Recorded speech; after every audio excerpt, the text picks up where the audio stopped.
Yeah, if you need a song written about some stuff, send it my way, and I'll see what I can come up with. There you go. You could write a song, and I could sing it or something, or I could play it with the flute.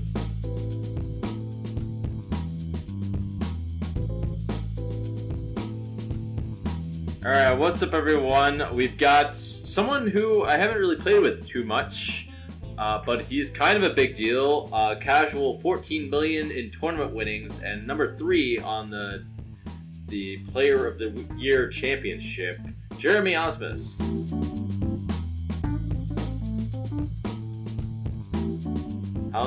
Seems like this year's going great for you, hasn't it? It is. Things have started well. Can't complain. Having a great year. It's been fun. Cool. Well, let me ask you this. Is it bittersweet that you're not number 1? Are you aiming for number 1? Or are you just happy to take whatever place you land on? For like DPI, you're saying, or something? Yeah. I have a family, I'm married, so I'm not on the constant tournament grind, right? Like some of these guys are. So, I like the leaderboard and things like that. It's kind of cool when you're way up there, but and it'd be cool to like win it. You don't really win anything except for like bragging rights or whatever. But it's kind of fun, right? Because in poker, you play cash or whatever, it's not measured. This is kind of a measured thing, but you could argue it's not completely fair with high rollers, but I think it's the best system there is for balancing all of it, So yeah, I'm missing some tournaments right now in Texas, and I'm kind of just taking time off before the World Series. So I'm not really trying to win it, but it could happen. I play enough that it could happen. Okay. I guess it'd be a nice, pleasant surprise of sorts. I don't know. Yeah, I don't know a whole lot about how much real competition there is to win that thing, but it's also like one of those things you just can't control at all. Sure. Yeah. So, like, what's in your scope of like what you're trying to do? I feel like I've seen you play some mixed games and all that. I don't think we've played that much, to be honest. We haven't. We've played recently the 25K mix at the Aria, the 25K little like championship event they had for that mixed game series. Oh yeah, I remember that. I saw your picture on Twitter. When I was like yeah. I took a picture of you and put it on Twitter. I'm using your name and likeness to publicize myself. But yeah, Matt Ashton was in the 1 seat. He was in the last seat close to the dealer. I was in the 1 seat. You were in the 4 seat. Some other people were going in and out of the other tables. Albert was there to your left, I think. But besides that, honestly, we haven't crossed paths very much. I've kind of been more like I was a mid high stakes like no limit guy forever in Vegas and online back pre Black Friday, and then I just went to live poker. And you've kind of always been the nosebleed guy playing the highest mixed stakes and no limit or whatever, and a lot of stuff overseas. I've kind of kept more in the U.S. And then the last few years I've been focusing more on high rollers and things like that. There's been quite a few of them now. So do you have anything that you give credit to that, or anyone that you give credit to that help you reach the highest stakes in poker? Probably the most credit to someone like Jason Kuhn. He's a good friend of mine.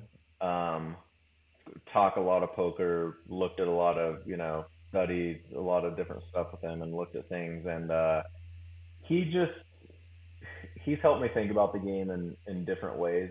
And kind of like the whys from the solver, like why it's doing certain things. And then you can kind of apply that to a lot of different things. I think he's just super, super sharp. So I'm lucky to have him as a close friend to improve because, before that, like I was kind of like a lone wolf kind of guy in online poker back in the day, and even live poker. I didn't have a lot of close friends that we really just talked about poker all the time together. I would just do my own studies, like study my database back in the day and things like that. So now I kind of have more of a core group of friends that are play at a high level that we bounce ideas off of and discuss strategies and things like that. I think it's pretty important. It helps a lot. Well, shout out to Jason Kuhn.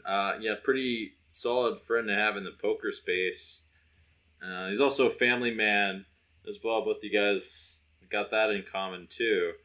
Do you find? Well, it sounds like that does impact your playing a lot because it's like, I imagine if you're taking care of kids and stuff like that, you just aren't going to have that much time to play like tournaments, and it might be a bit stressful if you have like some downswings depending on your financial situation and all that. If you go on a losing streak. Yeah, it's a lot different than when I built my bankroll like in 2004 and 5. It's just no one's depending on you. And you kind of need that to get off the ground, honestly, because when it's just you and you don't have, high living expenses or anything, and back then it was easy to spend up money.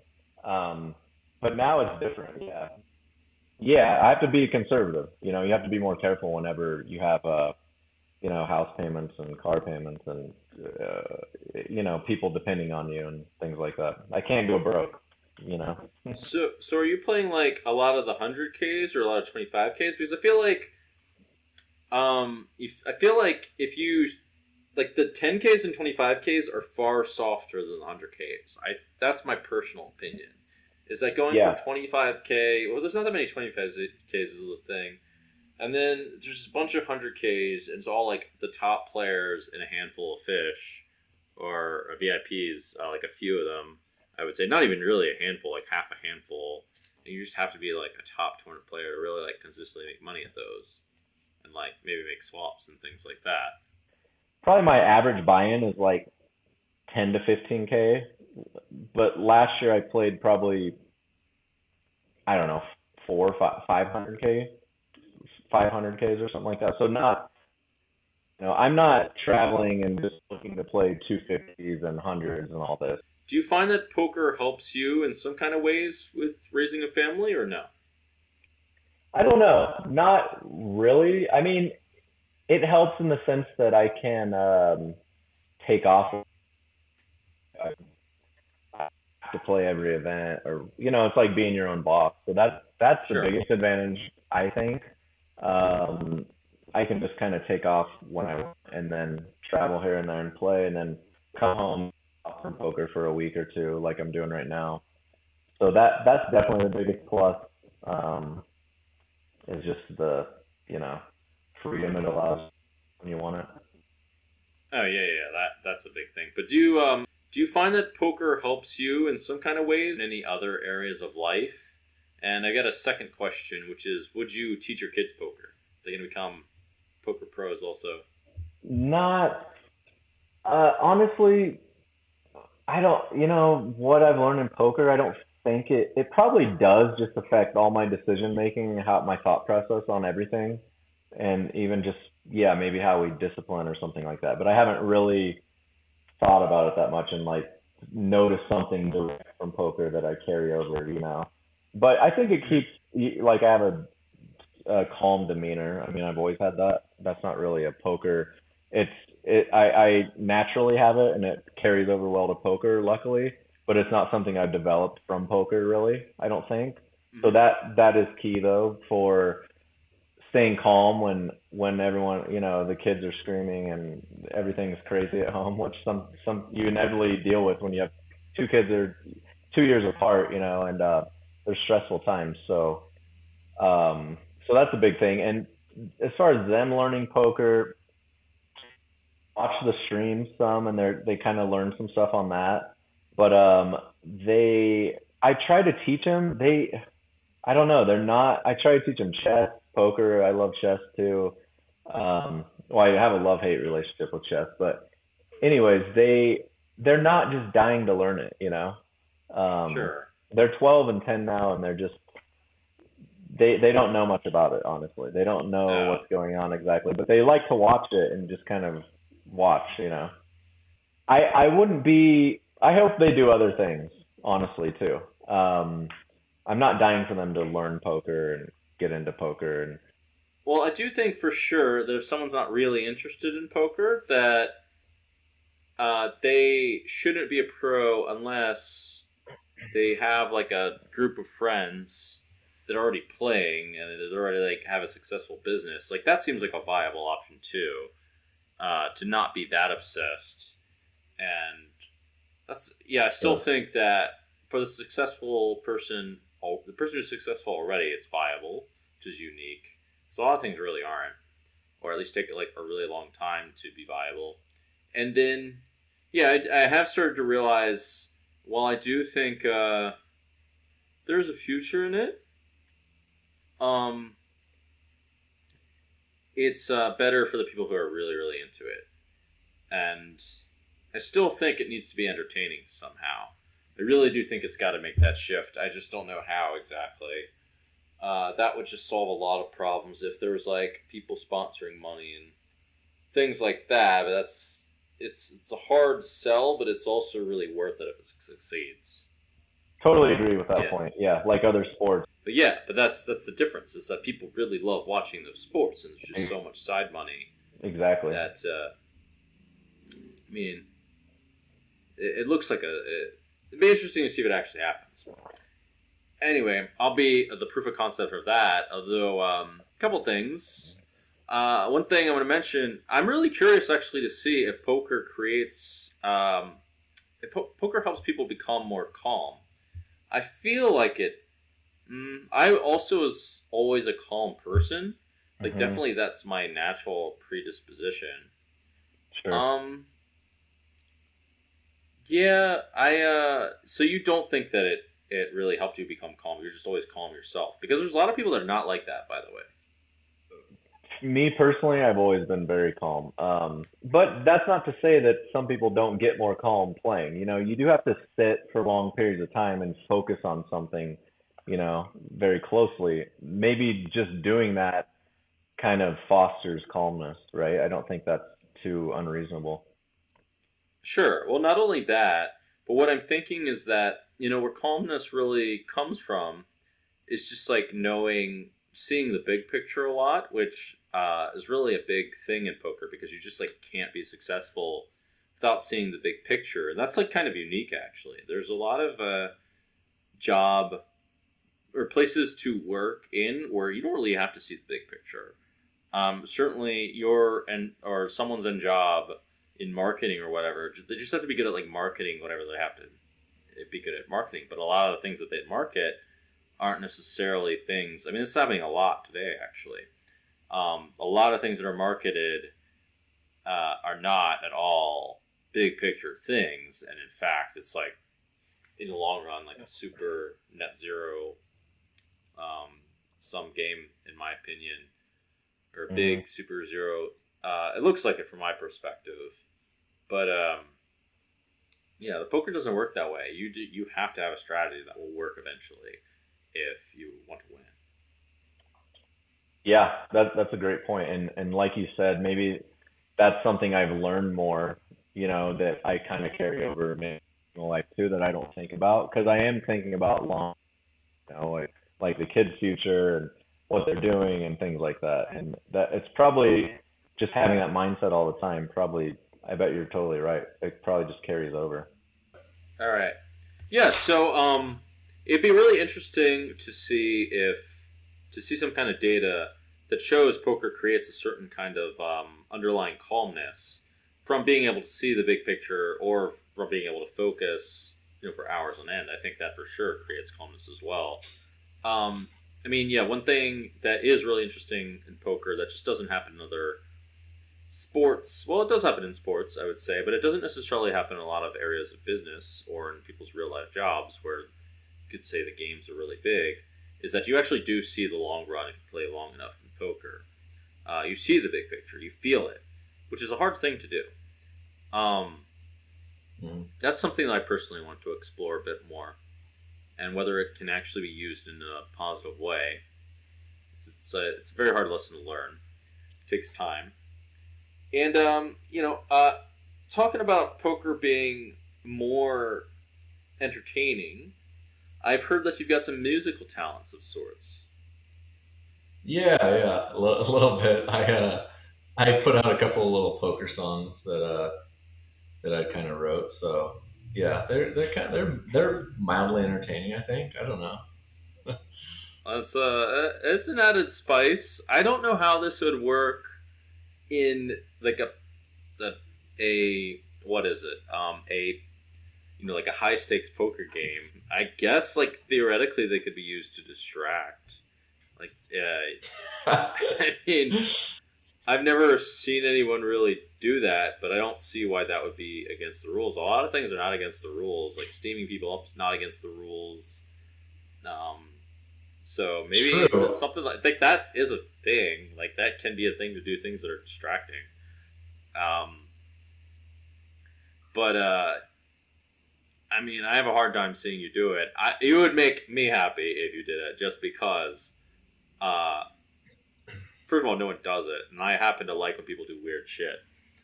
So, I have no plans as of now to bring my guitar in. I've seen a guitar in the poker room one time at the Bellagio playing cash games. There was like a guy who came in off the street who was like a street performer. I don't know. He appeared to be homeless, possibly. He had his guitar in there, and a friend of mine, this was probably 7 or 8 years ago, asked him to see it, and he started playing and singing, and a lot of people thought it was really cool. But that's the only time I've ever seen it.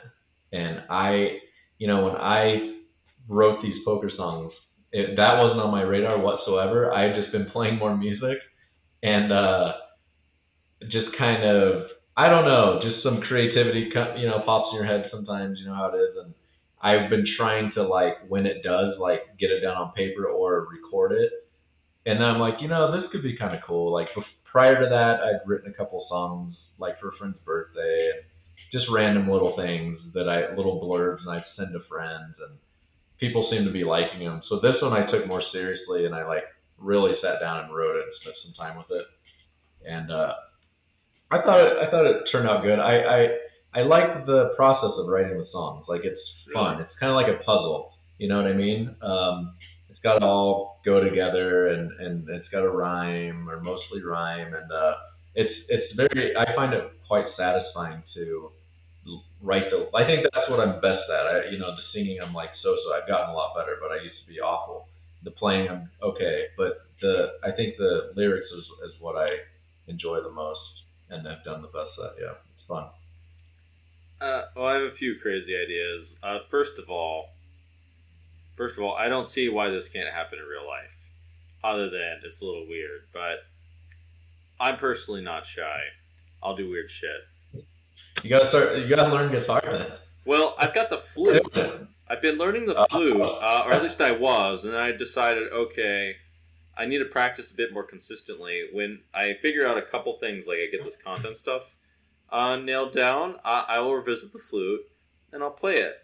But it's kind of like one of these things where it's kind of low on the totem pole, right? I've got all these crazy things up here. They're quite high. Sure. Playing the flute, while it's kind of cool, I don't really know what the benefits of it are. I would just like to learn a few jingles and whip them out occasionally. I have a few crazy ideas with it, but it's going to take a minute before it happens. And Sure. I'll tell you what, if you bring your guitar, I'll bring the flute, and we can we can have a duet.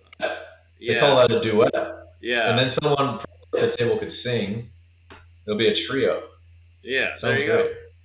There has been talks, by the way, of a poker band, so you know. Jason Coon should have let you in. He plays the guitar.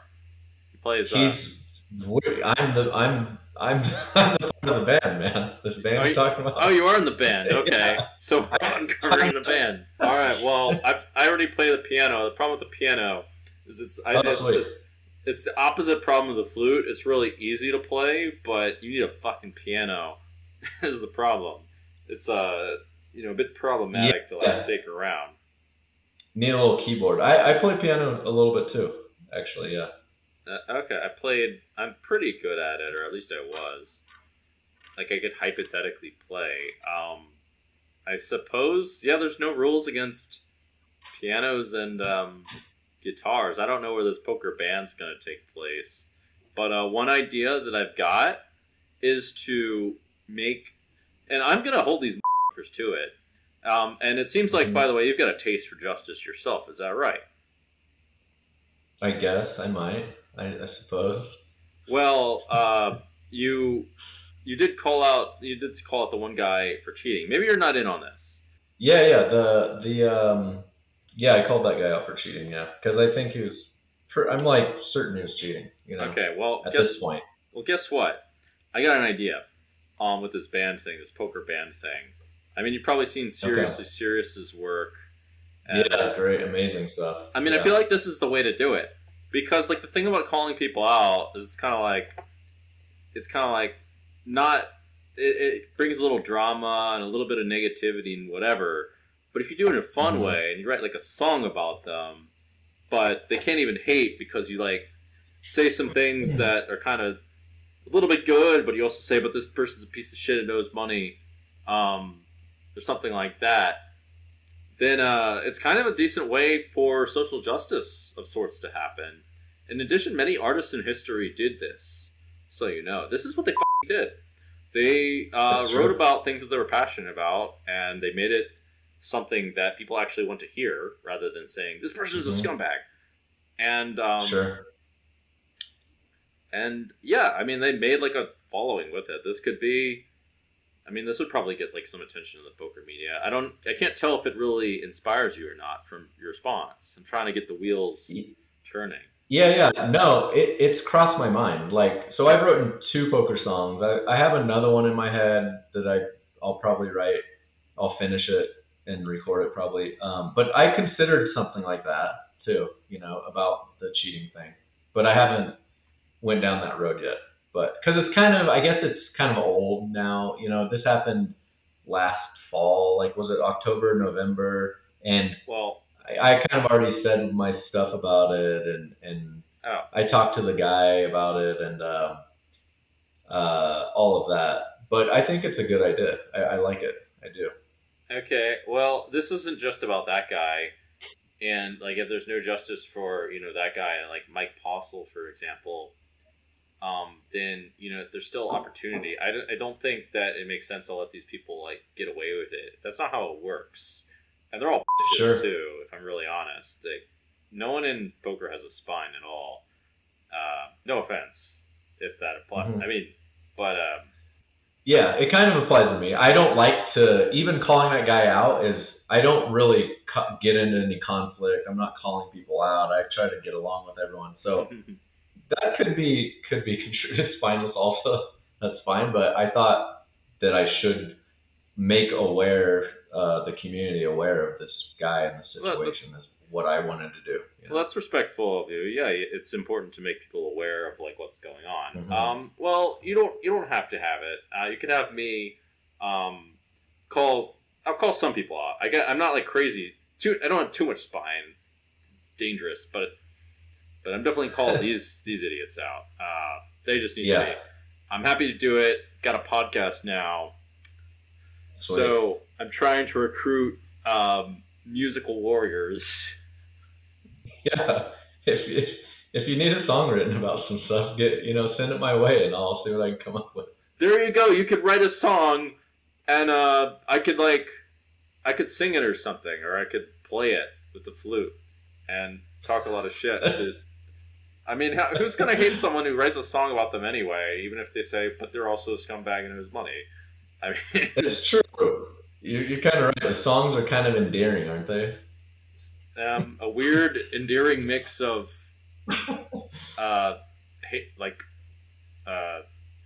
endearing justice, something like that. It's a cocktail. Yeah. It's a good way to kind of. You're right, though, in the fact that it's a good way to kind of express your feelings in a way that's palatable and entertaining. Well, look. You're involved in the band already. I would really like to be part of the band and also talk some shit. I'm kind of into that, and I'm not really afraid of drama.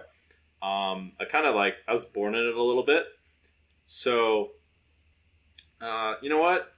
Let me know, and I just really want to call some out. This is like, why not? If I'm going to work the podcast a little bit. I like it, man. Let me tell you, the band, it's slow going. So Jason started playing guitar, Seth started playing drums, but they're just busy doing other things. So I'm the only one who's played for a long time. So they can kind of play a couple things, but in reality, we're supposed to get together and play a lot, and it's just not happening. Like, they're in Cyprus right now, and then before that, I was in Florida, and it's hard to, and it's really like you don't just get together and play, right? You know how it is to learn anything. You got to sit down by yourself and just put the work in, right? Which they're great at doing in certain things, but they're just busy making that money in poker right now. So it's and they both have young families and they got other things going on. So whatever, I'm not hating on them, but the holdup with the band is kind of just us syncing our schedules and them playing more. If I can be honest. I'm ready to go. All right. Well, I estimate. Look, I want to at least relearn the piano. I got some jungle jingles anyway. I estimate that this is probably not going to happen until like after the World Series. Ambitiously, I do not think it's going to happen right after the World Series. If we're really being honest, but I really want to explore this. I think I'm getting into the content game. And stuff like this can really go viral. And listen, hey, if you've got some more cheating people like doing stuff, I'm happy to call them out in all kinds of goofy ways. I'll call them bitches. I don't care. Let them come. Let them do anything. They don't. That's the thing. They all run and hide. They're all bitches, dude. Or at least in poker, they're all bitches. There's real gangsters out in the real world, but not really in poker for the most part. I mean, there's only. Well, don't mess with Doug, though. I hear not to mess with Doug. Whoa. I'll mess with Doug a little bit, but there's nothing to like. There's nothing. It's all love with him. He hasn't done anything wrong. He's done a lot of right things. Actually, if anyone, my ass should be called out because I was misbehaving. I'm just saying, you don't want. He might be a guy you don't want to go to war with in a content war with. That's what I'm saying. Because Siri is his right hand man. He's the man. What are you talking about? Content war. This is a greater than zero sum game. That's partly what intrigues me, because like the guys that watch his stuff can totally watch mine, and I'm not really even doing the same thing as him. He's doing something that I don't really even want to do that much of. Like he's doing lots of like. I'm not trying to. I don't want to jump on drama, personally, but I will cause some drama if there's some people that need to be called out. Let's put it that way, especially if they're getting away with it, like Mike Postle, for example. Sure. Yeah. I mean, one thing I realized, but yeah, that's one form of something that can happen. Why don't we talk about this situation with this cheater before? What made you suspect that something was up, and what was the process like to decide to do something about it? Okay, so this was the 7777 buy-in, so almost 8K buy-in, World Series bracelet event in the fall. It first popped on my radar, like with a couple tables left, just looking at everyone, all the screen names, and seeing who I knew, and I knew almost all of them, right? I didn't recognize his name, which is fine. That's going to happen. But this was a 70-person tournament, I think, with re-entries. Mm-hmm. So it's very small. It's only Nevada and New Jersey, so it's just a small player pool. I know almost everyone in the field. But not to say people can't play. Like, that's fine. And I don't assume they will be cheating unless they're playing like this guy was, which is he's playing like he's David Peters, so just, and I think, so I got a lot of heat from people who have no idea what they're talking about, basically, about this on Twitter, because I put this on Twitter, like, hey, this guy won, even though, like, I can't wait to battle live high stakes with them, even though most of his caches are, like, in the $70 tournament at South Coast or something. or it was it South? Was it South? It wasn't South Coast. It was I'm the name of the casino is slipping my mind now, but South Point. South Point. Hmm. I wasn't saying that South Point people can't play this tournament, but I'm saying it's odd, right, that someone's playing $50 tournaments at South Point and they're playing the highest buy-ins available within Nevada for a tournament, right? That Yeah, just that's doesn't make sense. He didn't. pretty telltale sign that something's up. Yeah, I mean, it's just something you should like think about and like watch for, right? So I watched him, and he played. I mean, he went at the final table. He went three streets, like very thin and like really fast. Like it just the guy was clearly very like sharp. From that, coupled with several other plays, like his I don't know, his check raise out of the big blind was like through the roof. Just several things. His bet sizings were always like super precise to target your range. You know what I mean? So the final table, I knew almost everyone there but him, and these are all pros. But you know, almost all of them, I can just watch and spot inaccuracies, right? Like if you play, this is what this is what the people who attack me and aren't like, not to put anyone down, but they don't understand the game at the highest level. They don't understand how quickly a top player can decipher someone's game as far as like, this is not a play what this guy just did, right? Just his bet sizings are off, his opening sizes, his three bet sizing, just within a few orbits, I think the top pros can really nail down, if the names were all anonymous, who the top players are and who's not, right? Right. And even in the pros at the table, like no one's playing perfect, including myself. Things stuck out to me where they were missing some spots here and there. This guy missed nothing anywhere. And I looked through all the hands afterwards, super sharp everywhere. So yeah, I just thought it needed to be brought to the attention of people that this guy won, and I thought he played perfect, and I thought people should be aware of this account if they play with him more, or if anyone knew him in real life. I was messaging people, no one's ever played with him, no one's seen him. Like Yeah, that just, how often does that happen? You know? Hmm. So I've got a question about that. How was he playing? Do you think that he was just some pro playing on someone else's account, or do you think he was like cheating, like I don't know, somehow super using or whatever? personally, I think it was a pro playing on his account. I think it was like, Ollie, right? He has a history and is known to do this, and like there's really very few people who it could be in Nevada, right? They have to be a top player, and they have to be willing to do this, and they have to be in Nevada. Like that really narrows it down to very few people, right? Fair point, yeah. And honestly, I played a lot with Ollie in the studio. Probably me and him have played so many hands together live. He's probably a guy I've played against more than anyone in the last 3 years. And their styles, I just thought were just, like I said, the check raising flop. Ollie would do that, like exploit people. He would like do it twice as much as you're supposed to. You know what I mean? Always putting you in difficult spots. And like I said, I wasn't 100% sure, but then I don't know. The guy came out and said some stuff on Twitter a few months later. Well, first off, he was banned within 3 days of the tournament, right? I think that says a lot. I don't think it's because I just said something and they like, oh, ban the guy. Like that's BS for people saying that. And then he wrote this Twitter thread like a month later. It just seemed kind of weird. And then I played a couple of hands with the guy in the Bahamas in January. I sat next to him. He was super nice to me. He was like trying to be buddies with me, which I thought was weird. I'm like, aren't you a little like mad at me for calling you out and like, ending your livelihood? He wasn't. He wasn't mad at all, which seems weird.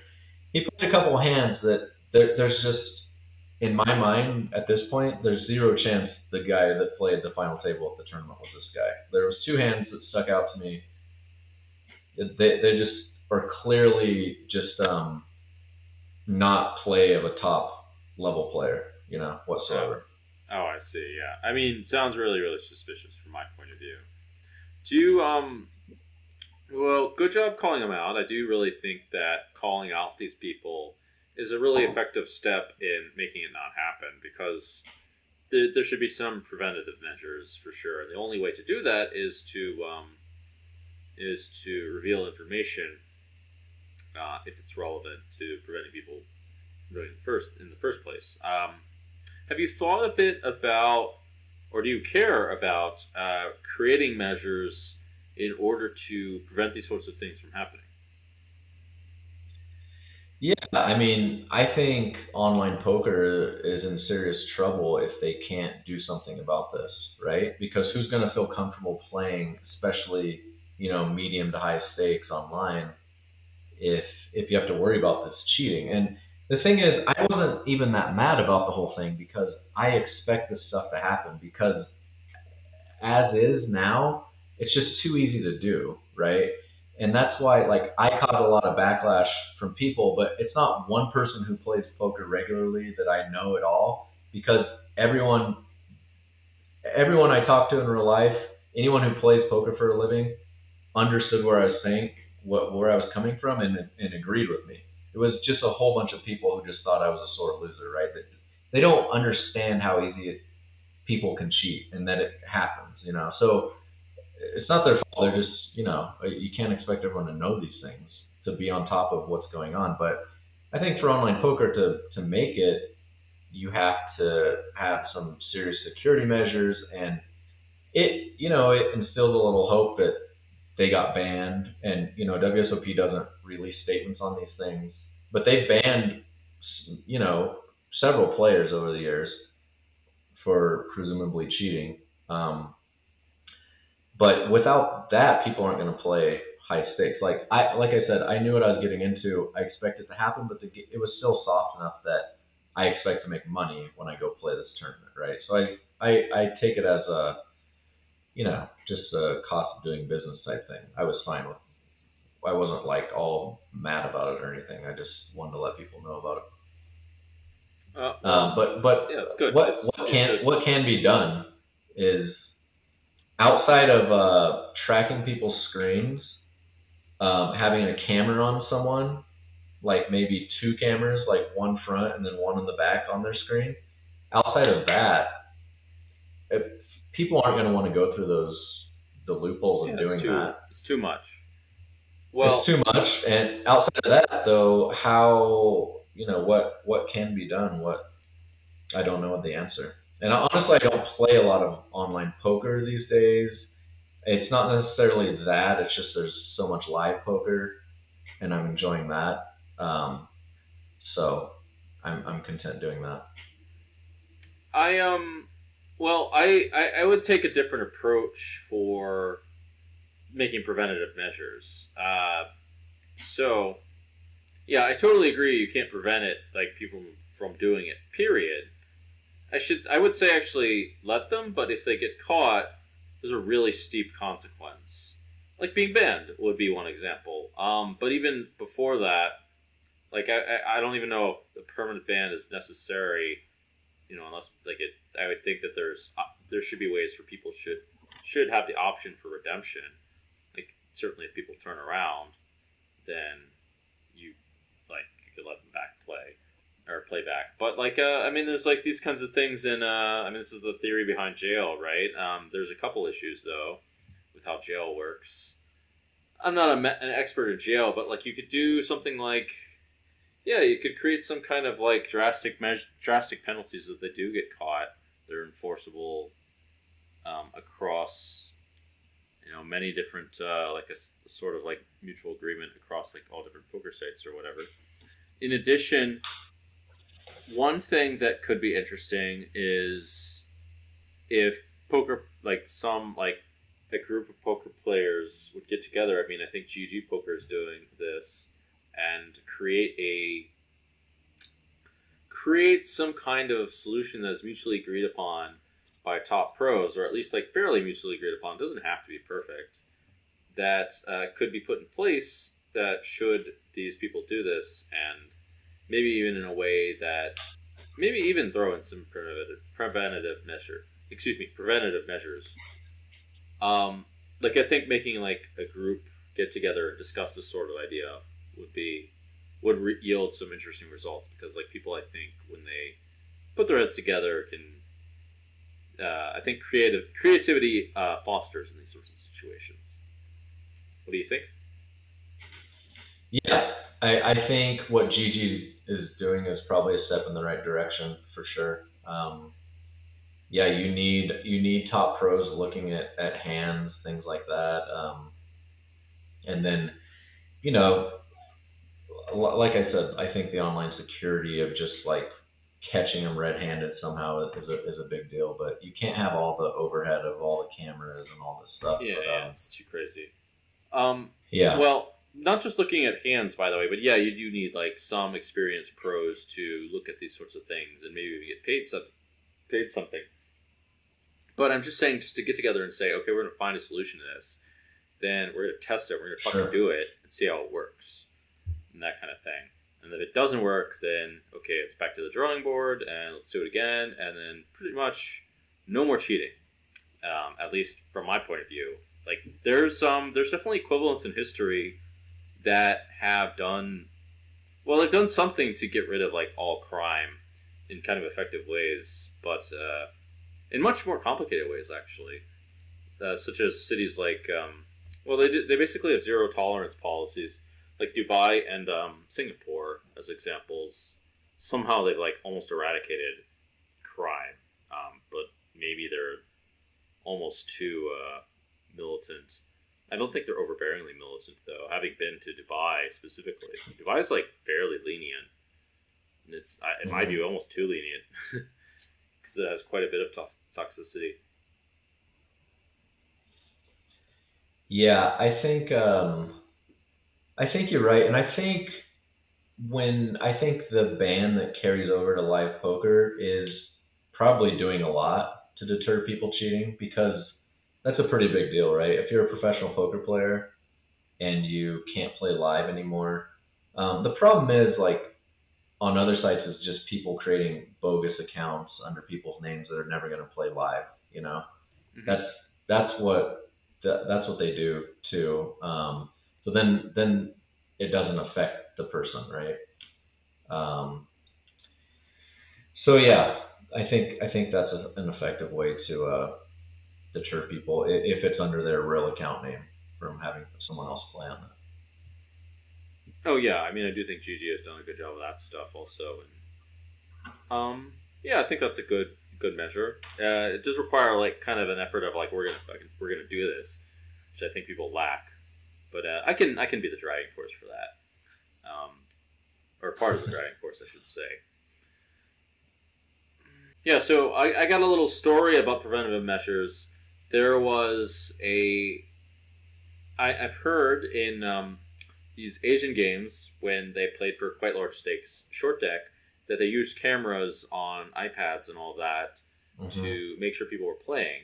Now, people would, of course, like aim the cameras at their foreheads and off to the side and all this nonsense, and no one really gave a shit.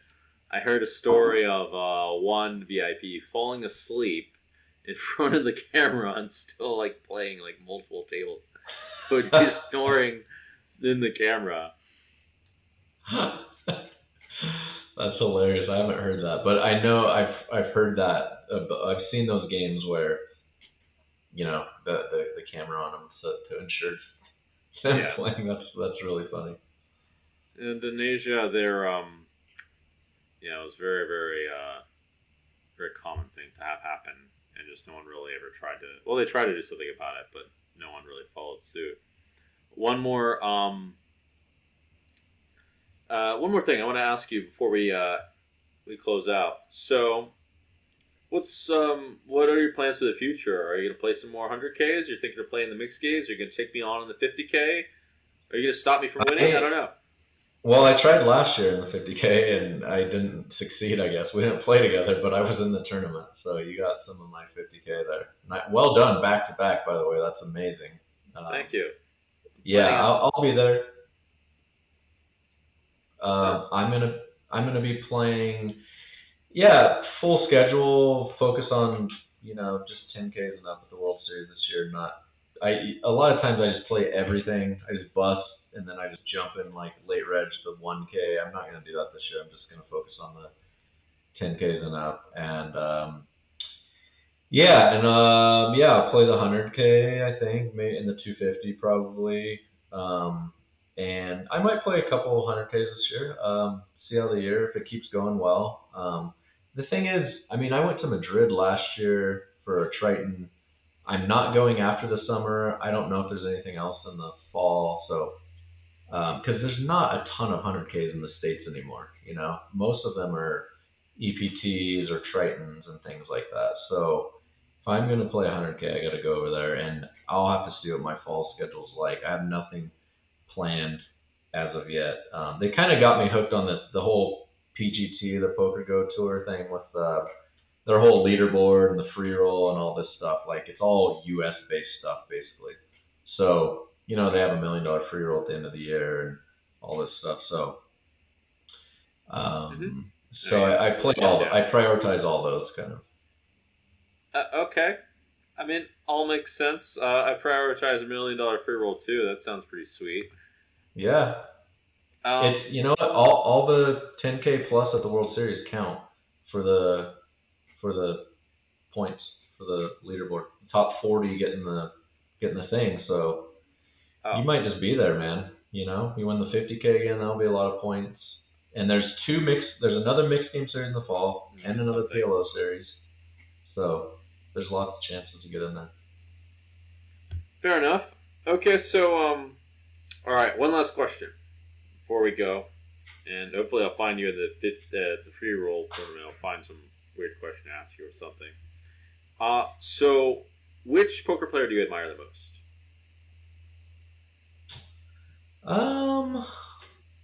Admire the most poker player. I mean, Who's got the most respect points? Jeremy Ausmus. Huh? I'm mid old school kind of. So when I was coming up, Ivy was the man, and he was for years and years, and he's kind of still, he's still up there. He won a few Tritons last year. He's a guy that just seems to have so much just raw poker ability that in every game that I was always very impressed with him. So, obviously there's a lot of guys now who are phenomenal poker players. I mean, you're a guy who stood out to me as a guy who's just played a bunch of different games. You just took everyone on heads up, crushed everyone. So anyone who does those things, I guess I've never done those things. Like I'm always just like playing the 25-50 or whatever, and grinding it out. So those guys always stand out to me. Probably Ivy. He's just he's just the legend, and for years he just beat so many people who it was their top game. They were specialists and that's all they played, and he would go on full tilt and crush everybody. It was really amazing and cool to watch. I mean, it's just pretty cool. I got to play him in the 25K heads up last year, which was a lot of fun, and played with him in Madrid, and he's still, like I said, he's still doing it. He won 3 Tritons, I think, in the last couple of years. So he's just always going to be Ivy, I guess. Cool. He's just a legend. Yeah, he's up there for me also. Although these days I don't respect pure talent as much as I used to.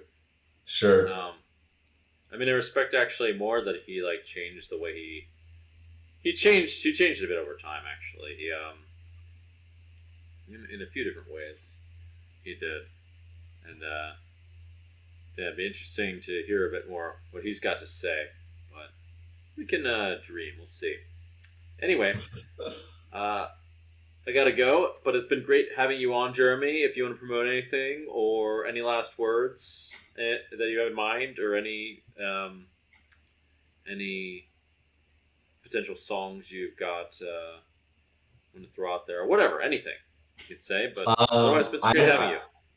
Thank you. I appreciate being here. It was fun. I'm not really promoting anything, but if you haven't listened to the poker song, check it out. Check it out, and I'll probably have a couple more. It's a lot of fun. So yeah, thanks. What's the name of the poker song? So there's the Poker Gods one, Hey Mighty Poker Gods, and then there's Pocket Jacks of mine, so they're both like, just quickly, I did just kind of rip them off. Like they're other songs, I just changed the words. So maybe I'll come out with a full original one for my next one. I don't know. We'll see. Okay. Okay, cool. Yeah, no, those seem kind of up my alley. I'm a fan of the Poker Gods songs.